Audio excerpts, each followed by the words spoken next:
Hi guys, and welcome back to Keep Smiling Adventures, and today we are going to be doing something a little bit different. Today I'm going to be giving my final thoughts on this beast, the Bombtrack. Now, you know, for the last, I don't know, all summer, I don't know how long I've had it, 3-4 months, that I have been riding this a lot. We've gone on many a bikepacking trip.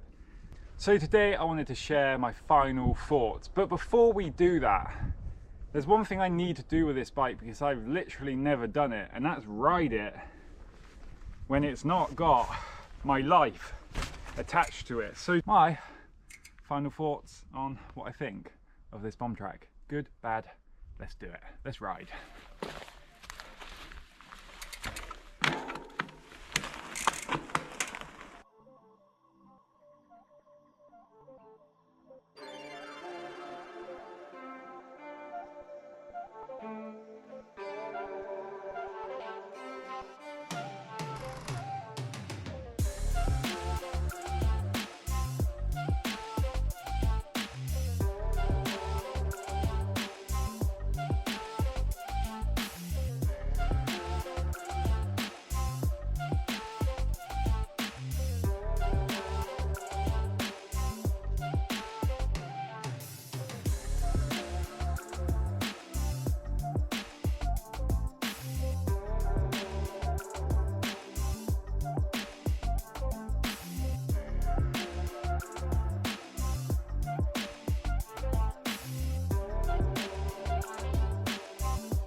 Right,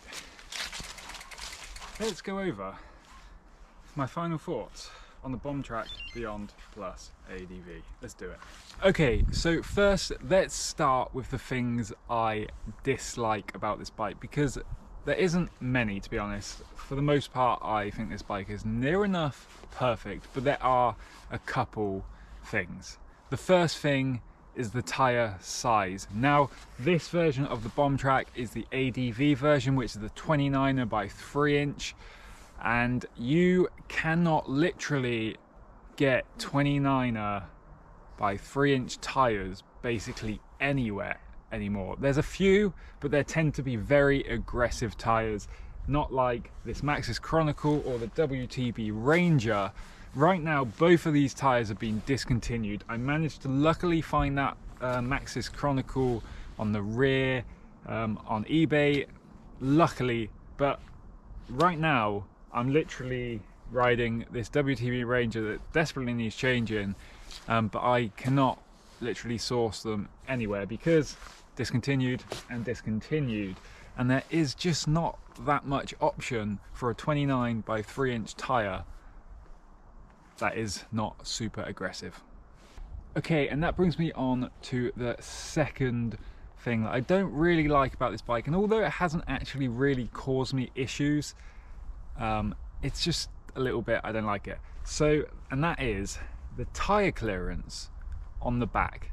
The tyre clearance, considering this frame is built to take 29 by 3 inch tyres, is just not that much. And although I haven't actually clogged it up, apart from that one time when I was doing King Alfred's Way, which actually broke the rear mech and everything, it's just quite tight. So up here, the tyre clearance is like fine, you'd probably never have an issue. It's just down here by the crankset that it's just quite tight, especially with the Maxxis Chronicle tyre. But when you look at like the front fork, absolute tons of clearance, you're never gonna get that clogged up. But on the rear, it's just a bit tight, and it's just a little bit disappointing that that's not, considering this frame is designed to take 29 by 3, that's quite a tight space.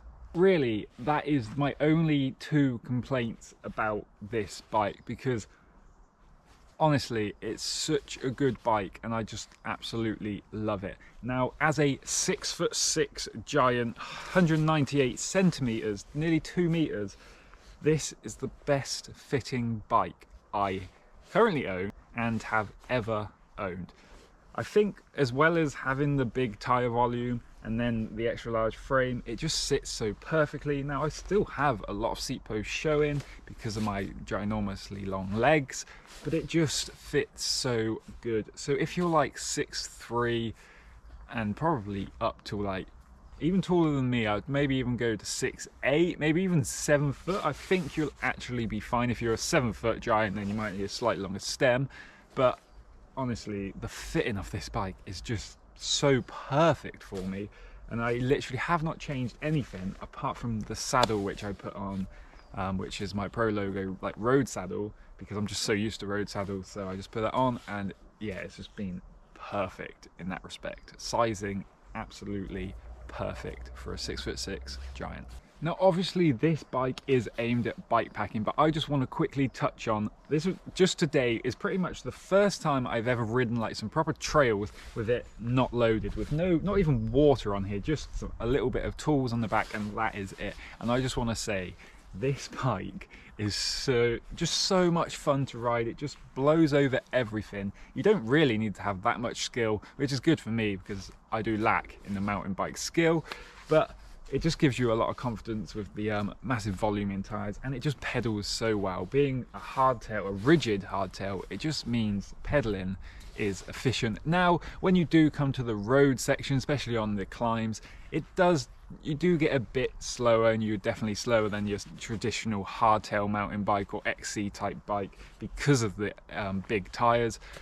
But to be honest, because what this bike is aimed at, I don't think many people will be bothered about that. And even when you are on the road and you're bike packing, you're just like, meh, you're taking your time. You're not normally in a race.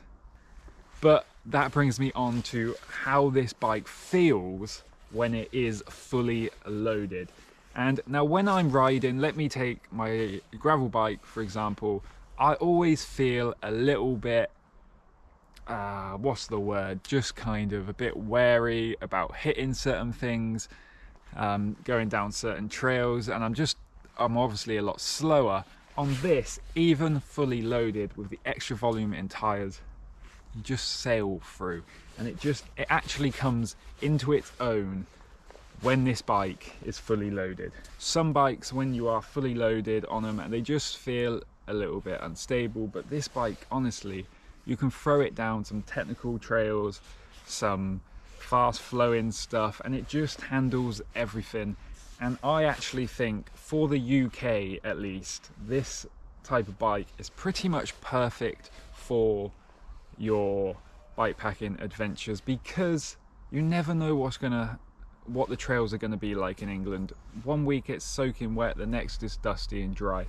And having a bike like this that doesn't really affect your average speed on the drier stuff, on the normal gravel stuff, and then when you come to the boggy stuff, you just fulfilled with a lot of confidence because you can just ride straight through it. So I think if you're going to be taking on a lot of rough stuff that you just don't know what the trail conditions are going to be like, which is most of the time in the UK, then I really, really highly recommend this bike. It's held up absolutely perfect.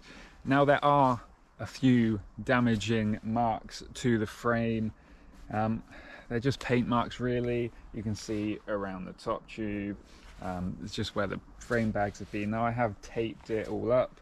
It hasn't really helped much. So I would recommend, if you're obviously going to be putting bags on your bike, maybe just get it protected, or just put better tape before you put the bags on. Now, we should definitely talk about the front end of this bike. I get asked all the time, what do I think of the Jones H bar?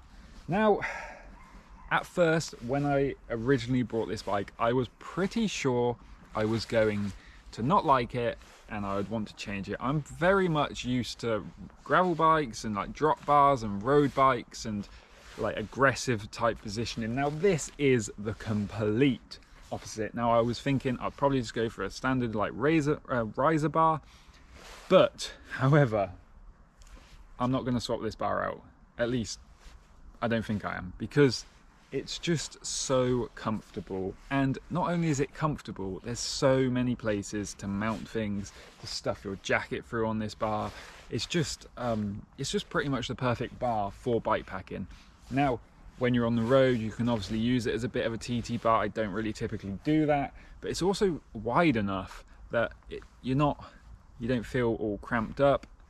And when you're on technical trails, because it's wide, you can throw it around nicely and it just feels great. I will say though, there is a slight learning curve and just kind of getting your hands used to the changes, especially if you're coming from drop bars and hoods, because on hoods, this part of your hand will be the bit that's got the pressure on, and then as you move over to these sort of bars, the pressure moves from this part of your hand to this part. And it did take a while for my hands to sort of, like the calluses to actually sort of build up a bit there, so I could actually hold onto the bar comfortably. It probably didn't take that long, but it's something to bear in mind. You might at first feel it a little bit here because you're not used to having any pressure on this part of your hand on drop bars and stuff, if that's where you're coming from, but I think most people will find it good. Overall thoughts on this bike is just that it's pretty much perfect now, apart from the tire situation, which I think this bike is compatible with taking 27.5s, which I can still get 27.5 by 3-inch tires. So at some point in the future, I think that's probably going to be the way I have to go. But that's something to note. If you are planning on buying this bike right now, this is the slightly older model, but I know the newer model still comes with 29 by 3-inch tires. If you are planning to buy the ADV version, you need to bear that in mind, that you probably have to change your wheel size down to 27.5s because there's just no tires about. But apart from that, I absolutely love this bike. I love the adventures it has taken me on, and it's just been the most perfect bike to ride for pretty much all my bikepacking adventures. Every time I have ridden this bike, it puts a massive grin on my face. Now, I am gonna go and ride some more. So guys, keep smiling, enjoy the adventure. Peace.